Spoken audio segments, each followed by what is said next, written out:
before we get on the insanity that is the DC upheaval and everything going on over there, guys, there is a petition that, yes, I started. It's over on change.org, and it is a petition to keep Cavill over James Gunn for many reasons. But Lady G, Henry Cavill has already announced his new project. He's already stated that it's going to be a Horus Heresy Warhammer 40k series on Amazon. So why would we want to go sign that when Cavill is probably much happier over with this new project, something that he jumped on almost immediately following the news of his firing from Superman? Well, here's the thing. Cavill was very gracious when he stepped down. He said he's got to go through a period of mourning. I don't know that Cavill will ever pick up the cape again. But if for no other reason than to get Gunn out of DC, then I'll take that as well. If I can't have Cavill, at least let's get rid of Gunn. But why, might you ask? What could possibly be happening? Surely the new head of the DCEU or the DCU, the DCCU, the DC Cinematic Universe, like people are saying DCU like it's DC Cinematic Universe, but you need a second C in there. Like people don't think about this very much. And you don't need a cinematic universe to be successful. Standalone films need to come back into their heyday because this whole interconnected universe thing is got to be one of the best snake oil sales pitches I have ever seen. And sadly, it's working. And it's working for Gunn. And you would think that maybe a little bit of humility would go a long way, especially because you just, after years of asking and hope was given in October that Cavill would be returning to the Cape, rip the rug out from under everybody, that maybe you would be a little bit gracious in whatever approach you take. Instead, we have the tried and true strategy that has literally never worked for anybody being played out by one Mr. James Gunn. One of the things Peter and I were aware of when we took the jobs as heads of DC Studios was a certain minority of people online that could be, well, uproarious and unkind, to say the least. Hey, toxic fans, you're in the minority. You're in the minority. You're just a small group, right? And then we'll scroll down because for whatever reason this thread is broken. There we go. Our choices for the DCU now are based upon what we believe is best for the story and best for the DC characters who have been around for nearly 85 years. Okay, no. Perhaps these choices are great, perhaps not. I'm going to lean with not. But they are made with sincere hearts and integrity and always with story in mind. Okay, whatever you say, bub. No one loves to be harassed or called names. But to be frank, we've been through significantly worse. Disrespectful outcry will never, ever affect our actions. Okay, what about respectful outcry? Because I haven't been disrespectful to you at all. I've not called you any names. I've simply asked that if it's a choice between you and Cavill, that we keep Cavill. Because we don't feel that his Superman was given its due, that he was given his due as either Clark Kent or Superman. That is what we are saying. But let's continue. How are you taking this in?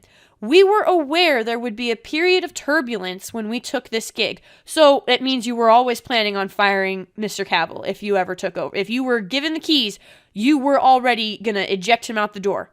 Didn't matter. Didn't matter that a verbal agreement had already been made. Didn't matter that he had already announced to fans that he would be returning to the Cape. You planned to eject him no matter what, which means you did know but did not care about what fans felt. Off to a good start, bub. And we knew we would sometimes have to make difficult and not so obvious choices, especially in the wake of the fractious nature of what came before us. I will not deny that the previous iterations and attempt at a DC cinematic universe or extended universe, whatever you want to call it, was fractured. I will give you that. But that doesn't mean that it was all sum zero. But this means little to us in comparison to our jobs as artists and custodians in helping to create a wide and wonderful future for DC. And I keep seeing posts with this untrue theory. We're not recasting everyone except the Suicide Squad.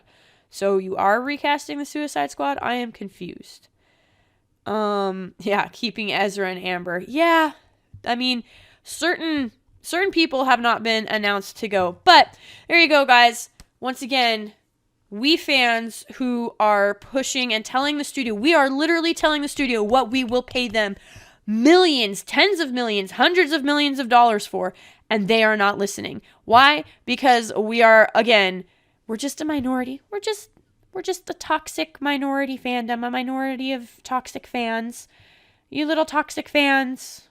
Hey, doesn't matter that we ripped the rug out from underneath you. Doesn't matter that we came in and completely caused turmoil and upheaval and went backsies on promises that were already made to fans. I mean, let's not overlook the fact that the verbal agreement was made with Cavill.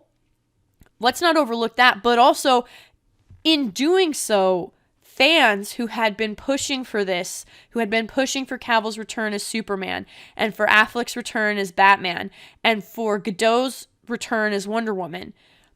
But a big part of that was Cavill as Superman. That promise was also made to those fans that, hey, as with Zaslav in charge, he's listening to fans, he's listening to audiences, and he is producing what it is you want. Now, if someone wants to say, well, Black Adam bombed, so that's why he's not going to be Superman, then how come The Rock has not been fired or let go or told that he will no longer represent Black Adam? It doesn't make any sense. And Black Adam saw a spike when people found out about Cavill's cameo. The problem is people did not want to spend $17.50 to see 33 seconds of Cavill. I did, but that doesn't mean everybody will. Because there's this thing we have, this trust issue we have, and this is why we have it. First of all, Mr. Gunn, you do not have the cleanest record out there. Let's be fair and let's be frank. I won't get into it here because that's not something that is required for this video. But let's just be honest, you're not exactly Mr. Morality here. And so for you to say that you have the best interests of the characters in mind is hard for just about everybody to believe, especially with the way DC fans have been treated and are continuing to be treated, as it so appears. So, folks, there's the long and short of it. Mr. Gunn has made his feelings perfectly clear about what he thinks of the current DC fandom. And they wonder why people keep rejecting their things, why people keep rejecting what they're trying to push. This isn't going to go well. If you knew there was going to be upheaval, if you knew there was going to be this type of transitional turbulence, then you should have done everything in your power to assuade fans, to win them over, because you already had a huge uphill battle when you ripped the rug out from underneath us.